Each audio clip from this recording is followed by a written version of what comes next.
We go inside the biggest murder investigation in Queensland's history, the hunt for Daniel Morcombe's killer. It's an extraordinary covert operation to outsmart and capture the worst kind of monster, an opportunistic predator who can't control himself when it comes to sexually molesting young boys. Tonight, Brett Peter Cowan's other victims are courageously speaking for the first time. A father of three who nearly 30 years ago was Cowan's first victim, and a shattered woman who was Cowan's girlfriend at the time of his second attack. Their stories are haunting. Also, you'll hear exclusive details of the moment Cowan was arrested and how forensic experts found Daniel's body. And there, every step of the way, through 10 long years, were Daniel's parents, Bruce and Denise, who vowed to never give up until they found their boy and his killer was caught.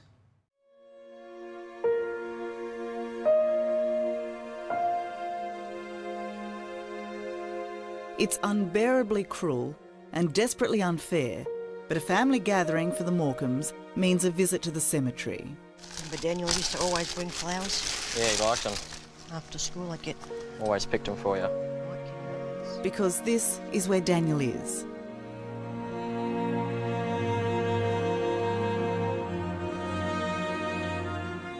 And nothing can ever change that. Makes it look better, hey? Yeah, it's dusty, yes. It's now more than 10 years since Daniel was murdered. A decade of despair for Bruce and Denise, Daniel's older brother Dean, and Brad, Daniel's twin.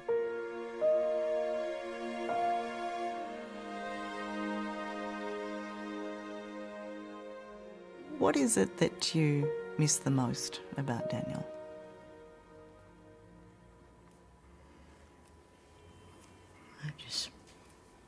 Probably just being a normal family. He always used to bring me flowers and buy little knickknacks, but he's always going to be that 13-year-old, isn't he? Everyone knows that face.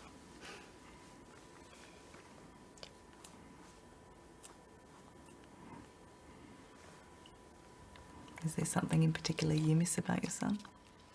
I think, you know, to watch him grow up and become the man he should have been, you know.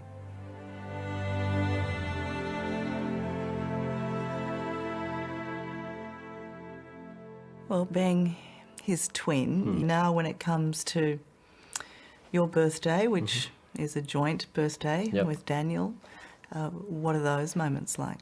They're always hard. I suppose I've had 10 birthdays now without him, so not that they get any easier, but I remember the first one, 12 days after he disappeared, and that was terrible. And because he disappeared so close to Christmas, what is Christmas like in your family every year?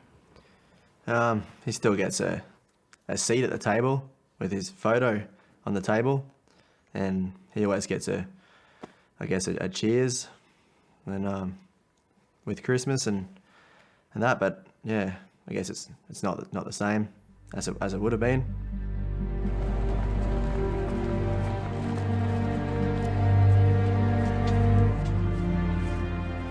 Bruce and Denise Morcombe are the embodiment of good triumphing over evil.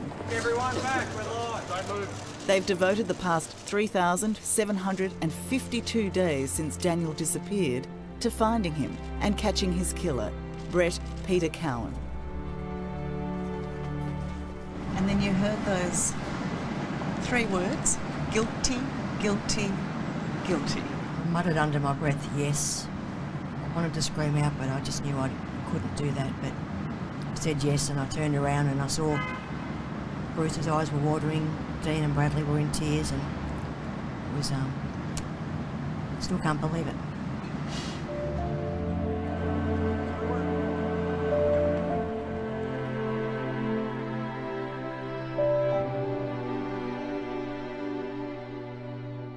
We said we'd get justice, and that's what we've got. We'll go and visit Daniel on the weekend and let him know. We made a promise to him, and that's what we've done. We don't break promises, do we? What do you think the prisoner might be doing tonight? Having bread and water, I hope. It's more than we've had.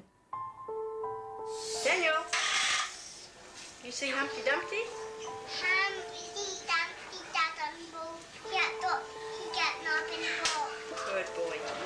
Daniel, speak. Hello. Dad. You'd think Queensland's Sunshine Coast is a wonderful place to raise a family. It coaxed the Morcombes from Victoria years ago, and their home videos typically show a young family's fun. Dad, what about watching TV? But they also reveal why Daniel's abduction and murder has touched all of us so deeply. In these pictures, we see ourselves and our own kids. It's just an amazing run of incredible sequences that are all bad. And you can't undo it, I'm afraid. No, but you must just go over that and over that and over that and ask why. Yeah, Why look, there's and why us? lots of things, you know. So many what-ifs that day. None of us know. It was early Sunday afternoon on the 7th of December 2003. Less than 2 weeks to Daniel's 14th birthday, less than 3 to Christmas. Daniel needed a haircut and he wanted to buy Christmas presents for his family. So he left home about 1 kilometre away and walked here to catch a bus as he'd done countless times before.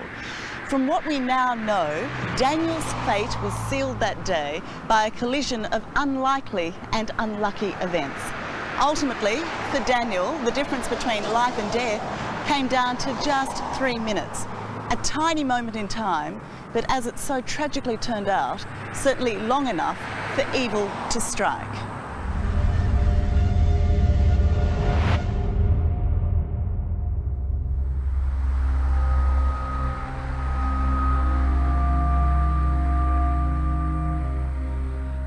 As Daniel waits at the bus stop that day, Brett Peter Cowan is alone in his white four-wheel drive.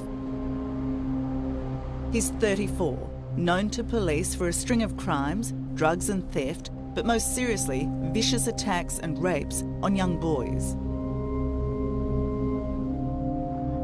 Tragically for Daniel, out of sight up the road is the bus he should have been catching, but it's broken down.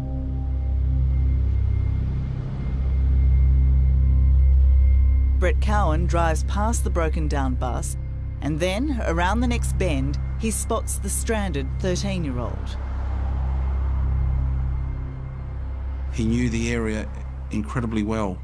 Saw the kid in the red t-shirt, his urges have come back, and he's a filthy person.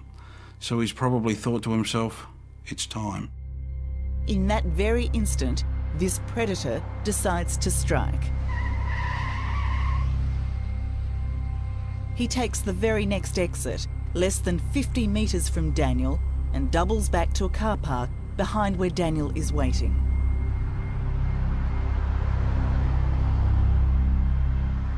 Perhaps we should have, as parents, equipped Daniel with additional skills to recognise potential danger and to run away when a goofy person's perhaps trying to attract his attention, and in a moment of weakness, encourage him to go with him in his vehicle. You know, that's just a terrible thing that haunts us, to be honest. At the bus stop, Cowan loiters behind Daniel, pretending to also wait for the bus. Witnesses remember his distinctive stance. They also remember seeing Daniel drawing in the dirt. Then, the best luck for Cowan, the worst for Daniel. The replacement bus doesn't stop, even though the driver knows Daniel's there.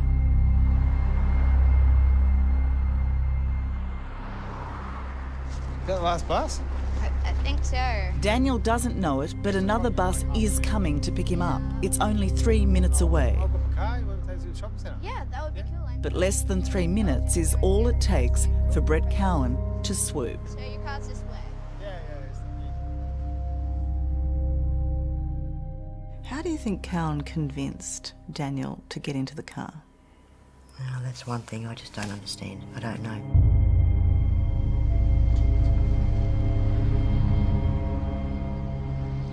maybe he was frustrated. I don't know how we convinced him.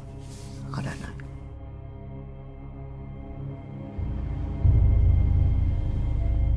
Cowan doesn't take Daniel to the shops as he promised. He drives 30 minutes south to a secluded farm bordered by bush. By this time, Daniel Morcombe must have been beside himself with fear.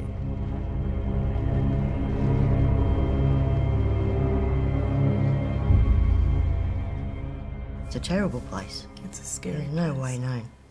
You would, if you were sitting in the passenger seat with an unknown driver down that dirt road in feral bush, you would know, your body would be telling you, I'm in a hell of a lot of trouble here, and you'd probably smell death, you know. You've really got to be thinking, I've got to get out of here, if he was able to.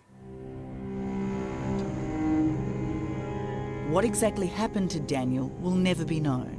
Cowan, a crim and a liar, claims he panicked and strangled Daniel very soon after arriving at the farm. He then dumped the little boy in the bush.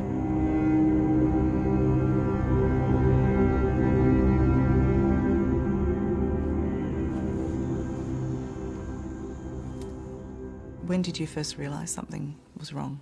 It was about 4:15. I just got a weird feeling, I don't know what it was. So I said to Bruce, I'm going to go up to the bus stop to see if Daniel's there. And I saw the broken down bus being put on a tow truck. So Bruce went down to see if he was on the bus that left at 5:05, so he got there about 5:30 and he came back, and we knew straight away there was something wrong. We knew that night.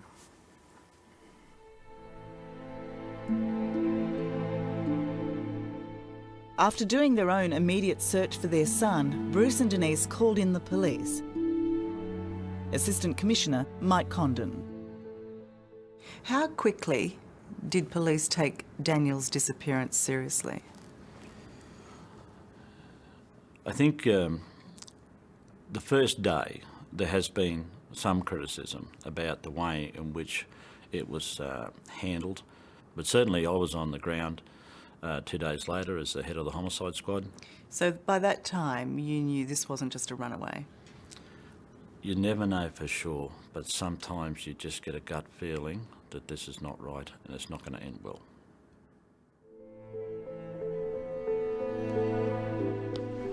He just looks so innocent. He's doing his schoolwork, not a care in the world. As hours became days and days weeks, the search for Daniel just got bigger and bigger. If anyone's got any information and it's on their conscience, can they please come forward, and unease our burden. He very quickly became Australia's most recognised missing person, and that was thanks to the unrelenting efforts of his mum and dad.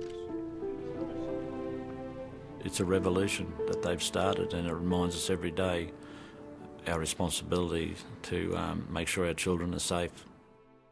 You know, we were never going to go away, and we hope that our attitude has inspired some of those police officers along the journey that have been frustrated and thought, this is never going to go anywhere. Let's shelve it, let's turn it to a cold case. We said, no, you haven't finished yet. Keep going, guys. Coming up, the Morcombes' desperate search for Daniel. We went back searching on our hands and knees. Brett Cowan's evil past. He's been a demon for nearly 30 years. After 3 decades, his first victim speaks out. I haven't forgotten any of it. It's hard. That's next on 60 Minutes. We now know that Brett Cowan is an opportunistic and devious sexual predator. But Bruce and Denise Morcombe could have no idea about Cowan's evil past, as their desperate search for Daniel turned into a relentless hunt for his killer. Cowan's depravity began 16 years before Daniel's murder, when he snatched and brutally molested a 7-year-old boy in Brisbane. That young boy survived, but is now a broken man. Tonight, he's bravely speaking after a 27-year silence. His story is harrowing and chilling for its similarities to Daniel's case.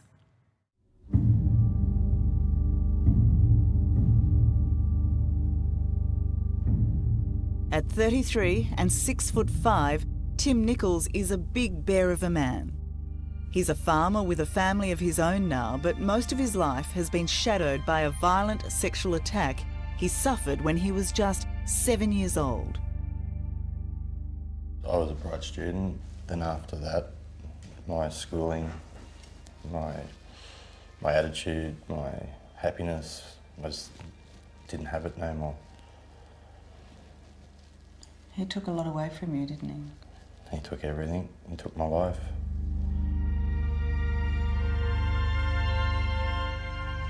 For Brett Cowan, the young Tim Nichols was just prey, a plaything who, like Daniel, just happened to be in the wrong place at the wrong time. Did he say anything to you? Did he say he was sorry? Just said he would find me and kill me if I said anything. And I was petrified all my life. You know, was he just going to turn up? Was he going to get me?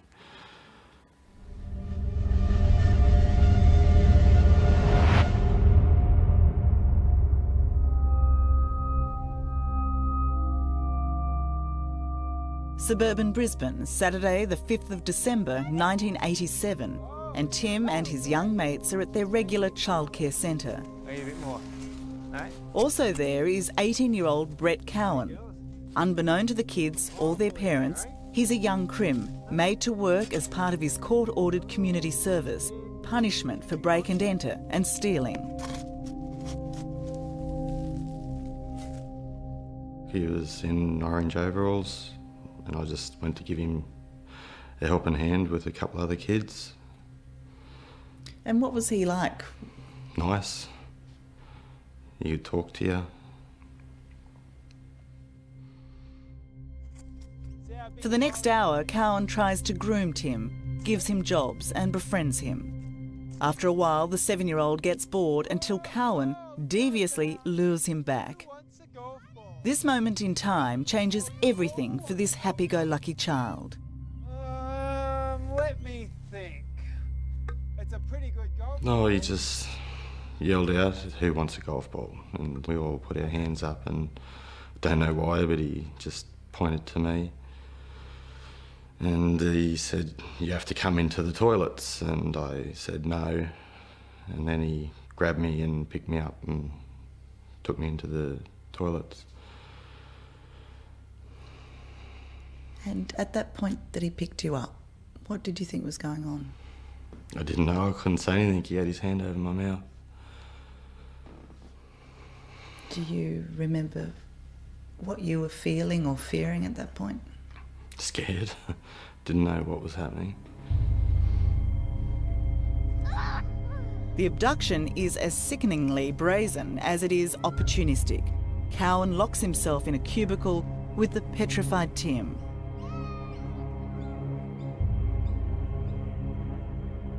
Do you remember what you said to him? I told him I was going to tell my mum. And he started to strangle me. He threatened he was going to kill me. He grabbed me by the throat, and if I didn't do it, I thought I was going to die. So that threat, you believed it? You believed that he would kill you? I was only a kid, of course I did.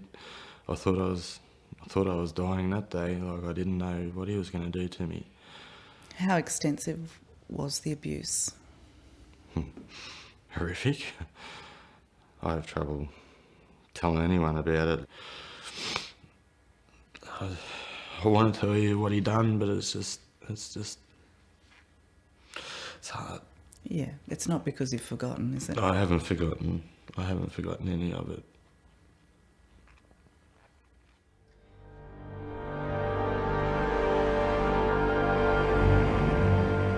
Behind that locked cubicle door, Cowan repeatedly raped Tim. It only stopped when a childcare worker called out his name. If it wasn't for that person, I don't know what her name was or who she was. If she didn't come and say, "Tim, are you in there?" I believe I wouldn't be here.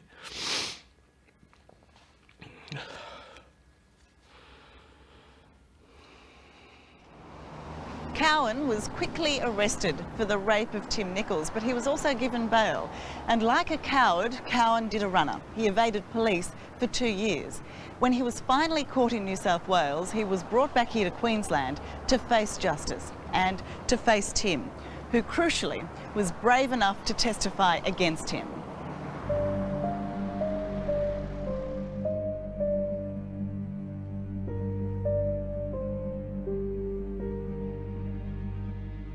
You're just a little kid. How tough was it for you to be in that courtroom and to tell everybody what had happened to you? I had to look at him. It was hard. I had to point him to the person who attacked me, and he was sitting there with a smile on his face, just staring at me, and it was, I still remember that. It was like it was a game to him, like he was just smiling. That's all I can remember, him just smiling across the room.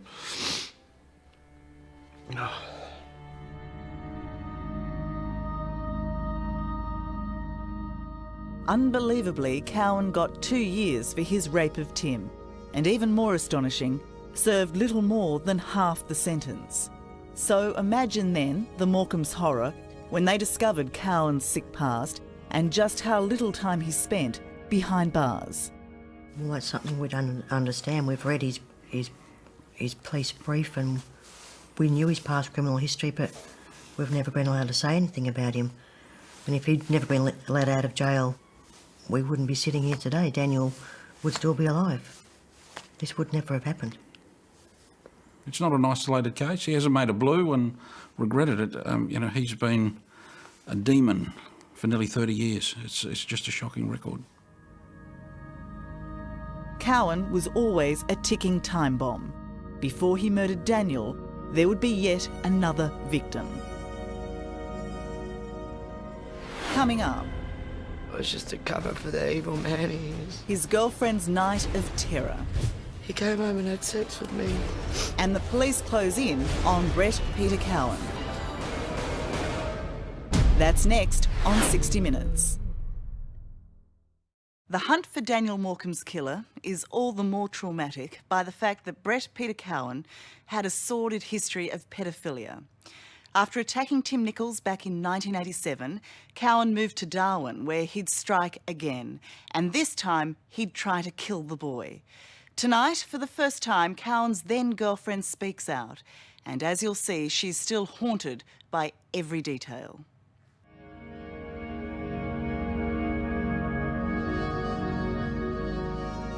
It was Darwin, 1993, and this woman, Tracy, was just 18. Little did she know the man she was sharing a caravan with here, her very first boyfriend, was a predator who was about to strike again. And even now, it's harrowing for her to talk about it. People have described Brett Cowan as an animal, as a monster. And you got very, very close to this man, didn't you? How would you describe him? At the beginning, before I knew anything, charming and confident, very happy. But that was just a cover for the evil man he is. He's not even a man. I don't even know what to call him.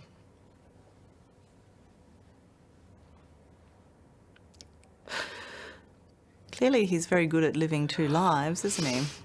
Very good. He's fought a lot of people.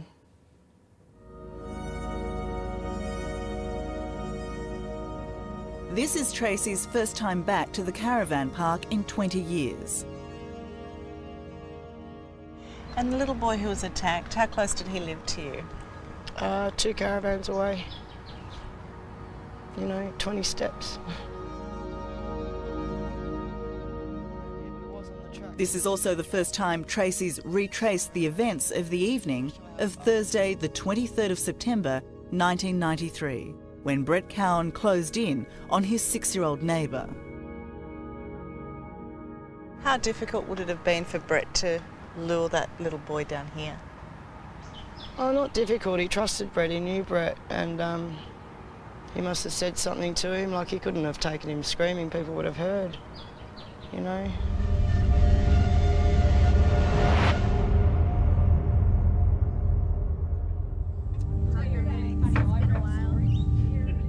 It was just like any other get-together. Tracy and friends from the caravan park were having their weekly barbecue. Brett was still at work, or so Tracy thought. Can you go and find your brother? Quick, go and find him for Mummy. Mummy's just going to have a drink. And the young boy was nowhere to be found. As dusk fell, his mother became frantic.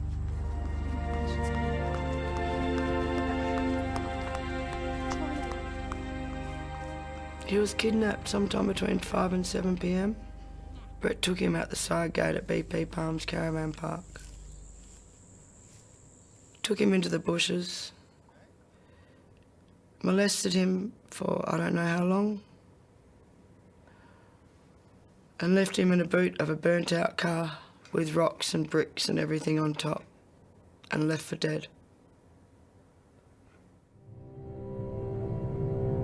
By 7:30 p.m, Brett was back, hiding in his caravan. As the hours wore on, there was still no sign of the boy.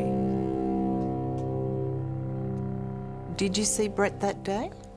That night? That night, yes. What was his demeanour like? Very weird. What was it about his behaviour that was really weird?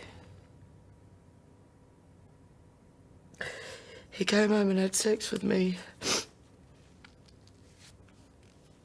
I didn't like the smell or what he was doing to me. I told him to leave me alone.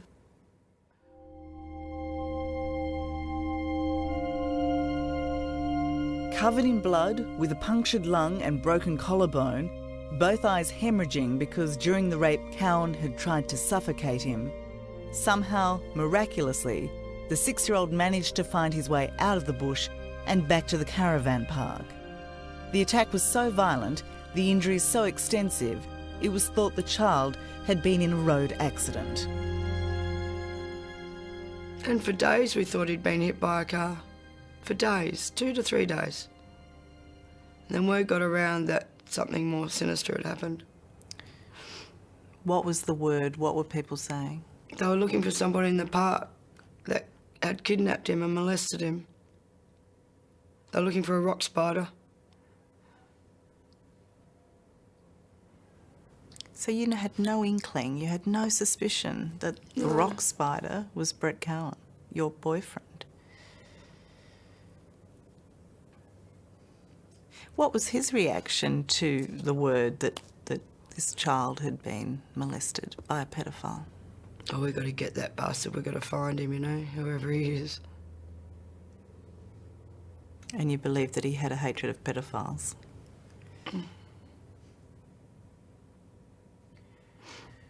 He wanted to kill him himself. If he said, we'll find him, we'll get him.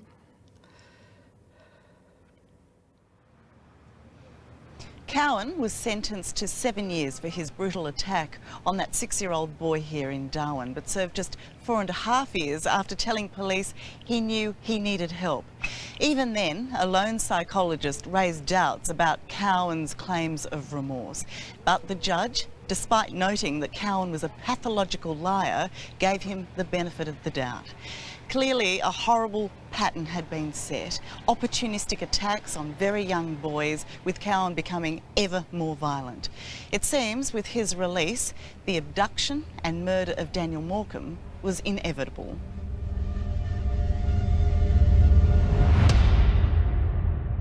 Are you comfortable with the priority you gave to Cowan at the time? Along with the other suspects we were looking at, absolutely. And bearing in mind, he was never considered anything else but a high-level person of interest. Assistant Commissioner Mike Condon says police first interviewed Cowan, a known pedophile, 2 weeks after Daniel's disappearance. There were holes in his alibi, but even still, they didn't have the proof they needed. Considering his past, considering that he'd placed himself at the spot where Daniel had gone missing, considering that there had been some doubt about his timings, why wasn't he the person of highest interest? Because there were other persons of interest who were familiar with the area, that if you were ticking off boxes They tick the boxes as well. 20,000 leads, 15,000 inquiries with Crime Stoppers. This investigation was 10 times the size of most homicide cases.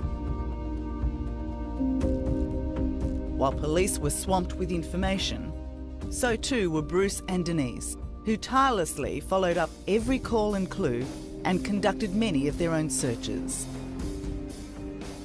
We're looking, in a junk pile, we found some red cloth material, and of course, we were immediately drawn that is potentially Daniel's T-shirt. So, We went back to that one, searching on our hands and knees, scraping with our fingernails were all scraped. Remember that one? It's flashing green. I think it's working. Their investigations took them into a world they never wanted to see, to talk to scumbags they never wanted to meet. I'll sit here, is that all right? Yeah. You were confronting pedophiles. Yeah. You but they're generally weak, gutless people, really. Did you hear some terrible things? Oh, look, over the journey, people fed us some shocking lies, so many really. different stories of what happened to Daniel. Yeah. Drugged, smashed with the steel bar, in the bushes, hidden under excavators, and hundreds of things, hundreds of different things, emails and letters we used to get all the time.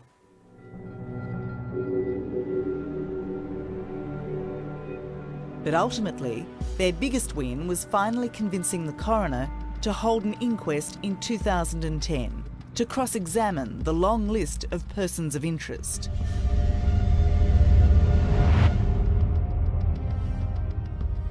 Of course, the Queensland coroner has additional powers to police. They can ask a person of interest very specific questions under oath, and they can be compelled to answer those. So we thought that was the right way to go, and it proved a game breaker.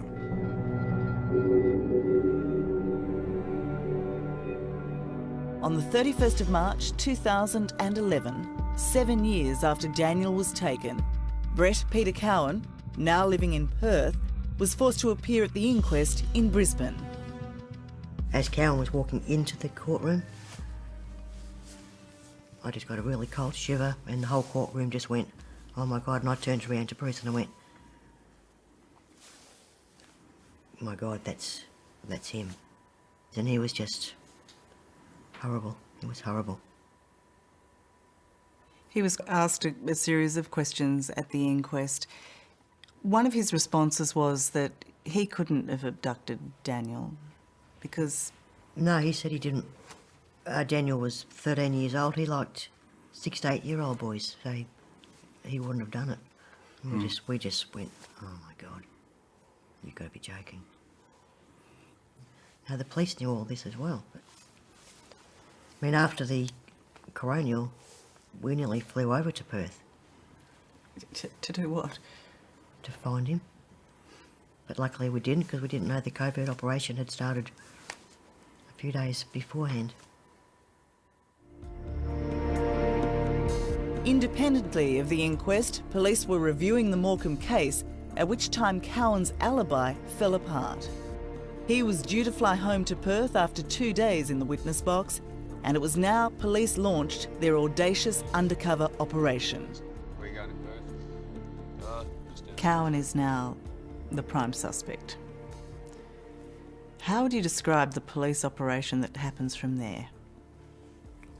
Absolutely remarkable. Who would have thought such a wacky covert operation would work like that? By the time Cowan was on the flight back home to Western Australia, police had planted an undercover cop right next to him, going by the name of Joe. They exchanged phone numbers, contact has been made. 00. Yep. 776. What Cowan so clearly thought was just a chance meeting with a like-minded fellow passenger was the in police so desperately needed. Cowan was hooked, and so the predator was now the prey.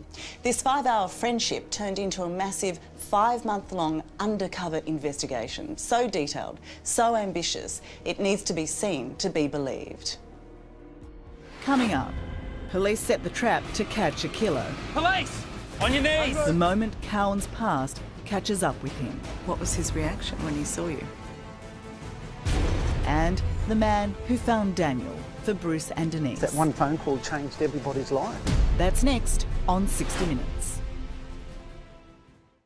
Daniel's parents, Bruce and Denise, always wanted to find their son first and get justice for him second.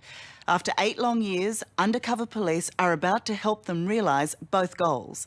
They set an elaborate trap to catch a pedophile, but that was just the beginning of some stunning police work. It started so simply.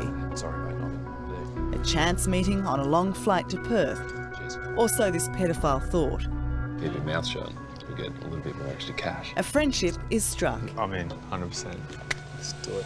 And the trap is set. Check that out. From there, undercover police, posing as a band of criminal brothers, recruit Brett Cowan into their gang. Their organised crime spree starts with small-time drug dealing. That one's white. And grows into debt collecting, 3, 4, 5. pimping, Better be. and buying and selling weapons. Most reliable one. Very quickly, Cowan's trust is won over. That was the breakthrough, wasn't it? Well, in terms of taking us to a new level, absolutely. When you are part of a covert operation like that, that is so extensive, so broad, how nervous are you of pulling it off? You don't sleep. Queensland Assistant Commissioner Mike Condon coordinated the operation in Perth from Brisbane for 5 sleepless months. There's a high expectation when someone murders a child that it'll be solved. The stakes were high. They had one chance to get it right.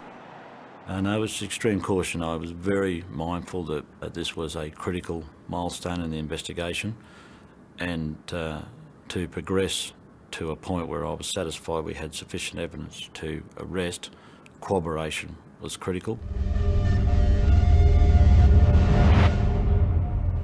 The extent of the police sting in Western Australia was breathtaking. More than 20 different scenarios leading to the most important setup of all. In a hotel room, a meeting between Cowan and the crime gang boss, Arnold. I don't want the cops after me. Cowan is being offered a role in a big drug job for which he'll get $100,000. We've got a problem.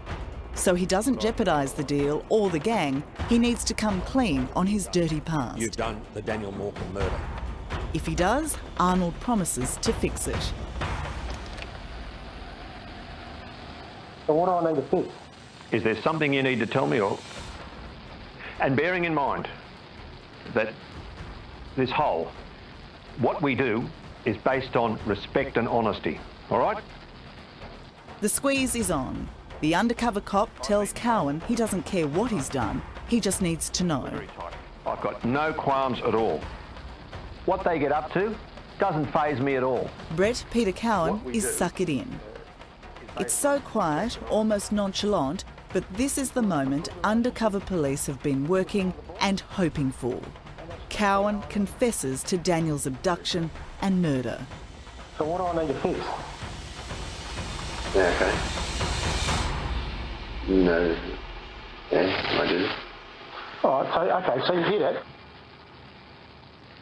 Hearing him explain what he did and how he did it, does that answer all the questions you have over what happened to Daniel? He is a lying pedophile. So you've really got to assess what you can check, what you can verify, but what he actually did, nothing stacks up. He never got to molest him or anything like that. He panicked and I panicked and grabbed him around the throat, and before I knew it, he was dead. Why didn't Daniel have clothes on? I don't understand that. And why wasn't Daniel's belt looped through his pants? Was he bound up in his belt? Really, we don't want to go there. Sometimes it's best we don't know.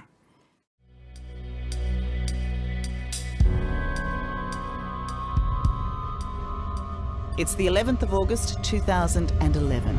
He doesn't know it yet, but this is Brett Cowan's last day of freedom. Not only have the police recorded a video confession, they've now convinced Cowan to bring them back to where he killed Daniel, on the pretext of making sure there's no incriminating evidence left at the site. Those covert operators, we can never say thank you enough to those guys and to the people who set that up as well. For what they did, they had to live and breathe with Cowan for months. And could you believe that Cowan fell for it? That's the amazing thing. We can't believe how stupid Cowan was. I was the arresting officer. One of my aims of the day was to conduct an interview with Mr. Cowan if he chose to. For Detective Senior Sergeant Steve Blanchfield, everything was riding on this moment. The police net was closing in. We had a number of officers hidden. We also had recording equipment so that we were recording the conversations and videoing what was occurring, and that was how it happened. Nice room down there. Cowan, still unaware of the trap, takes the undercover police on a grisly tour. What about here? Like somewhere here? They mark their path to later retrace their steps. And then the arresting officers pounce. Police! Police! Police! Down on your knees! Get down! Get down! Down on your knees! Get down! Don't move. Fred Cowan, you are under arrest for the murder of Daniel Morcombe. You have the right to remain silent. What was his reaction when he saw you? He was a little stunned for a moment, but not a lot has changed with Mr. Cowan throughout this. He's been very composed and shown very little in the way of emotion. So you didn't see a moment in his eyes when the light bulb went off and he's gone, oh no, I've just been caught. There was a moment. So, police had their man. Cowan had first confessed, and then incredibly, he'd brought them back here to the area where the murder took place. But still, they didn't have Daniel. What came next was as impressive as the undercover police operation. The forensic team now took over, and for the next 3 months here, on hands and knees, they literally left no stone unturned. We had to think outside the square for all of our options, but we didn't stop until we found Daniel. For the first time, police are prepared to reveal the intricate work they did in this sensitive place and detail the horror of what Cowan did here. How do you find coming back here? I find it very sad. Inspector Artie Van Penhouse was charged with pulling together a massive forensic team 2 days after Cowan was arrested. To be honest, that one phone call changed everybody's life. Yeah. Police had been led to this place by a man who had confessed to murdering Daniel and leaving him here. Now they had to find him. The information was that Mr. Cowan had arrived here before throwing Daniel over the edge. Climbed down the escarpment there and dragged Daniel down to an area which is about 30 metres down there to a pond of water. But despite more than 1,000 SES volunteers and police painstakingly scouring this place, the first days of the search were fruitless. 4 days and there's nothing. What was that like? It was extremely frustrating. You weren't giving up hope at this stage? There was no way of giving up hope. This was our first window of opportunity in 8 years. Their faith paid off, because on the 4th day of searching, they had their first breakthrough. Day 4 was both a exciting one for us and a sad one, because it was proof to us that we were in the right spot. We had found a globe shoe, which was similar to what Daniel was wearing at the time he disappeared. And they found another shoe. Yes, a couple of days later, they found the left shoe just over here. So then I guess the drive was to find Daniel himself. That's correct. I was quietly optimistic that we were going to find more. Inspector Penhouse was right. While this gully was being searched, the police diving team was concentrating on Coochin Creek, a few kilometres away. It's where Cowan had tossed Daniel's clothes, after murdering him. They found remnants of Daniel's underpants, a belt, and his incredibly well-preserved shorts. And they were caught in the roots of a fallen log down there. You couldn't imagine that they'd still be there. No, it was amazing find, that's for sure. It took another 4 weeks of meticulous hand sifting through the sands and undergrowth, but finally they found what they were here for. This is the location where we found the majority of Daniel's remains, in this area here. 17 fragments. 17 fragments in total. It doesn't sound much, but it was a major find for us. I just can't quite comprehend, you know, how do you react when you're told we think that this might be your son? Commissioner Bob Atkinson phoned and said they found a bone and they didn't know whether it was Daniel or not, and then he phoned back and said yes, it is the bones of a young juvenile. So we just, assumed it was Daniel, but we didn't know until a week later. It was pretty tough. Yeah. Tough too was Cowan's decision to plead not guilty despite the overwhelming evidence. And then 2.5 years after Daniel was found and Cowan arrested, the jury went out. Bruce and Denise would have to wait another 24 tense hours. Denise, what are you most anxious about? Just the longer we have to wait, whether it's going to be guilty or not guilty. None of us like waiting. Finally, the phone call to return to court. And the guilty verdict everyone was waiting for. Compelling evidence has found beyond reasonable doubt Mr. Cowan's guilt. Coming up, Bruce and Denise react to Cowan's life sentence. He'll be there forever. You reckon? Yep, he'll die in jail. And their push to protect kids from pedophiles. They should be on the register from day one. So no second chance? No. That's next on 60 Minutes. On Friday, Brett Peter Cowan was sentenced to life in prison for murdering Daniel Morcombe. The judge described Cowan as a convincing, plausible and adaptable liar. Now it's fitting that Bruce and Denise Morcombe, both towers of dignity, strength and respect, have the last word on the killer, his sentence, and how they'd like Daniel to be remembered. How's your lunch? Beautiful. That's nice. Thank you. On Friday, the Morcombes tried to be a normal family, if just for a moment. We bought that clown at the markets years ago. A long time ago, yeah. They chose not to go to court to see Brett Cowan be sentenced to life imprisonment, with a minimum non-parole period of 20 years for murdering their Daniel. So how many entries did we end up with on Facebook last night?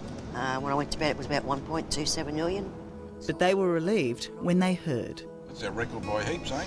Justice Atkinson has delivered a really substantial penalty, and we acknowledge that.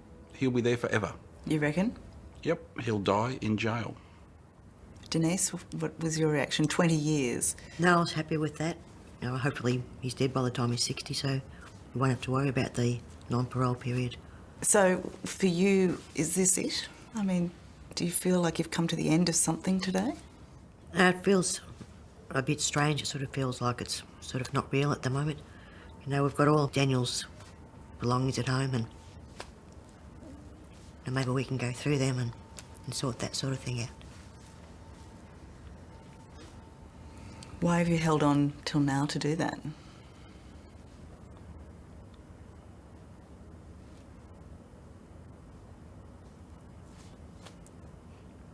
Never wanted to let him go, I suppose.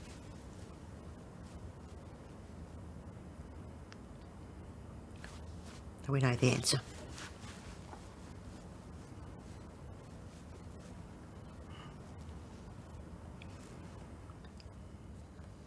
You'll never let him go. No. No. He's always that 13-year-old boy.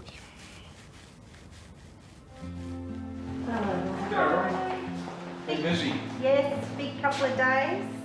Soon after Daniel went missing, Bruce and Denise started the Daniel Morcombe Foundation, initially as a way to publicise their son's disappearance.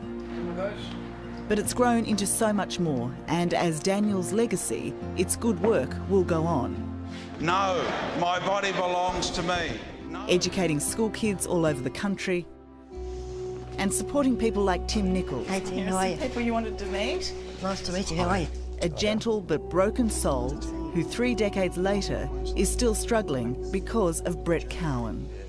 He won't get any more. I hope not. No, he won't. What would you like to do to him? Kill him. So he doesn't get out and he can't do it to anyone else.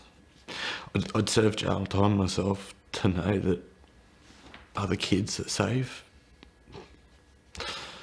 I don't know if it's the wrong thing or the right thing, but I'd sooner sit inside and know that I've saved someone, because I know he'll do it again if he gets out.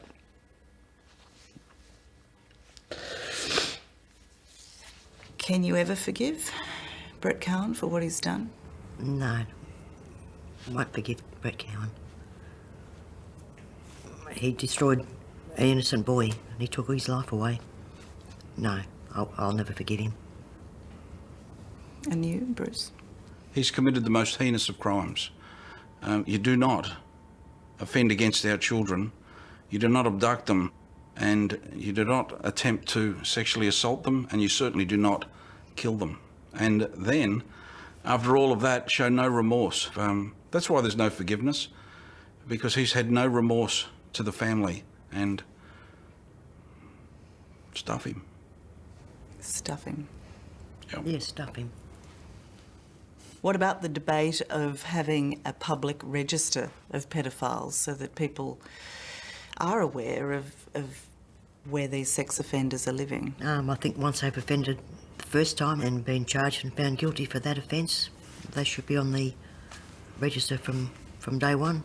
So no second chance? No, no second chance. Brett Peter Cowan will only be remembered for all the wrong reasons. But Daniel Morcombe will be remembered for so much more. A child so loved by his parents and a nation, he'll never be forgotten. What do you think Daniel would think of you, his mum and dad, fighting so hard for him? You'd hope he'd be proud. He was a very shy person, so, you know, to have Daniel Morcombe up in lights almost constantly at the moment, he would be a little taken back by that, I'm sure. You know, you two hold it together so well. You know, everyone talks about how brave you are and how controlled you are and how amazing you are that you can actually be here in the public eye talking about your son and talking about what's happened. Are you always this controlled? Are you always this together? No. You can lie. Come You on. haven't seen us No, you at home. can't lie. This is not under oath. No, this is your moment of truth, Bruce. No, look. No. Lie. Come on, we're just beautiful people. No, we do have a lot of arguments because we're together 24/7. Yeah. So we both always can't be right. That's the problem. Do you think, you know, after all this week, this very, very big week, can you rest easier now? Probably not. No, I mean we're public figures and people know what we're doing and where we are and who we are. And we're the parents with the boy that was missing for 10 years. But, we'll do our best. Good luck. Thank you. Good. Great. Well done. Bruce and Denise are the strongest people I've met, but they need your support to continue the work of the Daniel Morcombe Foundation. Already hundreds of thousands of children have heard the Morcombes' Keep Kids Safe campaign. You can help by visiting their website, danielmorcombe.com.au.